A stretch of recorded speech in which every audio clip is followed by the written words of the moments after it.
군 당국이 지난 15일 SLBM과 함께 처음으로 공개한 국산 초음속 순항미사일이 유사시의 음속의 3배, 즉 마하 3의 속도로 서해상의 중국 항모를 비롯해서 동서해상의 모든 가상적국 함정을 정밀 타격할 수 있는 것으로 지금 알려졌습니다.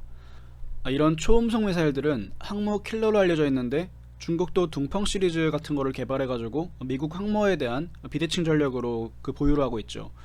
그런데 우리나라도 중국이 계속해서 우리나라의 방공식별구역인 카디즈를 넘어오고, 또 유사시에 중국의 랴오닝함이나 산둥함 같은 항공모함이 서해바다로 진입해서 우리나라 전체를 이제 공군력으로 커버를 할 수가 있으니까 그에 대한 대비를 해야 되는 것이죠.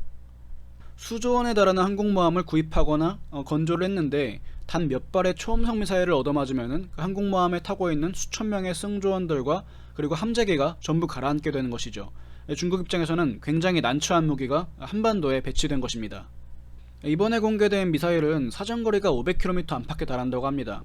지도를 보시면은 아시겠지만은 사정거리가 500km면은 우리나라의 서울에 미사일을 배치했을 때 중국의 랴오닝함이 주둔하고 있는 이 보하이만 일대의 그 입구까지 전부 다 이제 미사일의 사정거리가 커버가 되는 것입니다.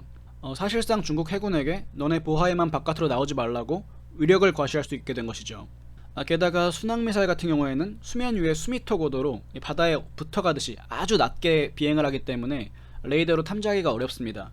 조기경보기 같은 걸 띄워가지고 룩다운 기능으로 막 살펴보지 않는 이상은 상당히 순항미사일을 캐치해내기 어려운 것이죠. 군 당국은 이번에 공개한 미사일을 함대지, 그리고 지대함, 그리고 함대함 등 3가지 형태로 이미 개발을 했거나 지금 개발 중인 것으로 알렸습니다. 그리고 이렇게 개발이 된 초음속 미사일 기술은 우리나라의 KF-21에 탑재를 하는 공대함 순항미사일로도 이제 개발을 할 계획입니다. 그런데 이번에 공개를 한 순항미사일의 날짜가 굉장히 시기가 미묘합니다. 지난 15일에 중국의 왕이 외교부장이 한국을 방문해서 문재인 대통령을 만났죠. 그런데 문재인 대통령이 왕이 부장을 만난 다음에 바로 이제 충남 안흥에 있는 시험장으로 가가지고 SLBM 발사와 이번 초음속 미사일 발사를 다 참관했다고 합니다.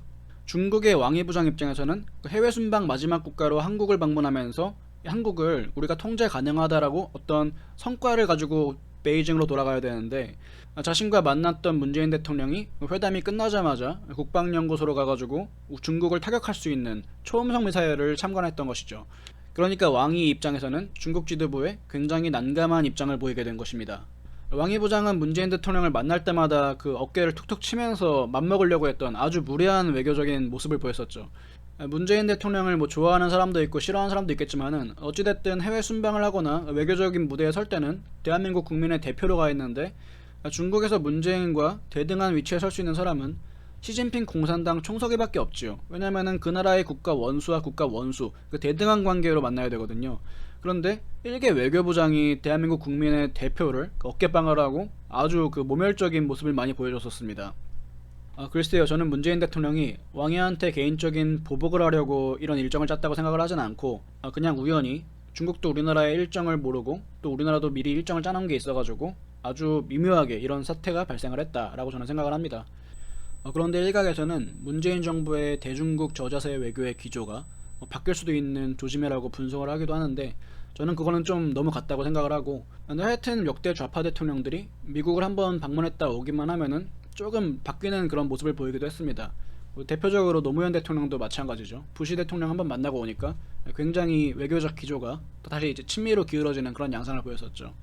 그래서 어떤 학자분들은 백악관에 있는 사각지대에서 싸대기를 맞았다 이런 주장도 하시는데, 어쨌든 지난 5월에도 문재인과 바이든이 만나가지고 대만 해협의 평화를 언급하면서 굉장히 중국의 핵심 이익을 건드리는 발언을 같이 했죠. 이렇게 문재인 정부가 자이든 타이든 아주 조금이라도 한미동맹이 아직까지는 굳건하다는 모습을 보여주는 게 참 다행이라고 생각을 합니다. 오늘은 여기까지 하겠습니다. 감사합니다.